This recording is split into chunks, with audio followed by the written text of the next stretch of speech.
На сегодняшний день в Запорожской области создано всего 6 территориальных громад. Для сравнения, в соседней Днепропетровской их насчитывается более 20. В Мелитопольском районе планируют создать 7 таких территориальных объединений. Однако этот процесс идет настолько медленно, что первый заместитель председателя Запорожской облгосадминистрации Константин Брыль усмотрел в этом не столько непонимание сути реформы децентрализации на местах, сколько противодействие ей. При этом он отметил, что вновь созданные громады на первых порах получают существенные финансовые вливания из государственного бюджета. В нынешнем году на эти цели предусмотрено более 1 миллиарда гривен. Из них 46 миллионов выделяются на Запорожскую область. У нас в этом году уже первые громады получили существенные вливания. Кто 6 миллионов, кто 8, кто даже 9. Есть районы, где громады получили больше денег, чем ранее администрация. Я одно могу сказать, я просто переживаю за наш с вами регион и не хочу, чтобы мы с вами сели в последний вагон на последнюю подножку. Обычно в этих купе холодно и тоскливо. Вот потому мы собрали сегодня вас всех здесь, потому что именно от вас зависит та проделанная работа, зависит то, как можно быстро мы к этому придем. В Мелитополе после длительных дискуссий и обсуждений на бумаге уже сформировано несколько территориальных громад, в частности Новинская, Константиновская и другие. Однако подать их на утверждение в Кабмин пока нет возможности из-за нескольких нерешенных проблем в северной части Мелитопольского района. На этой территории до сих пор не могут определиться, стоит ли создавать одну большую Терпеньевскую громаду или разделить ее на две – Терпеньевскую и Семеновскую.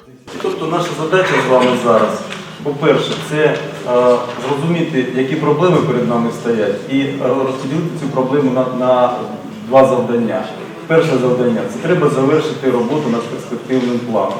Це треба визначитися з варіантами, які вам більше до вподоби. 100% схвалення ми не очікуємо, але ми очікуємо від вашої позиції робочої групи, я підкреслюю, саме робоча група – це орган, який визначає, який варіант підтримує більшість членів робочої групи як представники своїх громад. І ваша робоча група повинна розглянути варіанти, надати протокольне рішення робочої групи на розгляд рабочей группы областной державной администрации. Кроме того, Новобогдановский сельский совет хочет стать либо отдельной громадой, либо объединиться с Марьяновским сельсоветом соседнего Михайловского района. Приверженцы этого варианта делают упор на основные принципы децентрализации. Территориальная громада должна быть экономически эффективной, а ее жители должны иметь максимально быстрый доступ к больницам, школам и другим государственным учреждениям. Все это есть и сейчас у Новобогдановки. А если говорить об отдельности Новобогдановской территориальной громады, то там есть все подходящие принципы для того, чтобы Новобогдановка стала центром территориальной громады. Это крупнейшая узловая станция. У нас только железнодорожных 5 крупнейших предприятий. Мелитопольская нефтебаза на 2 района. Федоровский хлебоприемный пункт. 3 школы. 4 ФАПа, амбулатория, пункт скорой помощи и так далее. Только учеников до 600 детей. Дошкольного возраста 400. 4,5 тысяч населения. Почему не может стать действительно территориальной отдельной громадой? На сегодня у нас есть объективная проблема, мы говорили с Новобогдановским сельским головой, с Дмитрием Петровичем, и в формате всех председателей сельсовета мы говорили о том, что на сегодня это наиболее приемлемый, с учетом многих факторов, наиболее приемлемая комбинация, конфигурация объединения громад. Сегодня Новобогдановский сельсовет, если понимать его как громада, да он по численности и по инфраструктуре гораздо продвинутее, раздвинутее, чем некоторые объединенные громады.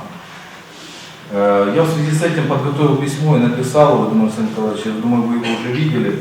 И Константину Ивановичу сегодня докладную записку передал с предложением. Я хотел бы, чтобы мы его обсудили, да, может быть не сейчас, там, в другом формате, чтобы мы вышли на Кабинет министров Украины с предложением внести изменения в методику и все-таки ту конфигурацию, которая у нас есть, она не потому, что мы так хотим или мы по-другому не умеем, просто она реально, на мой взгляд, она сегодня оптимальна.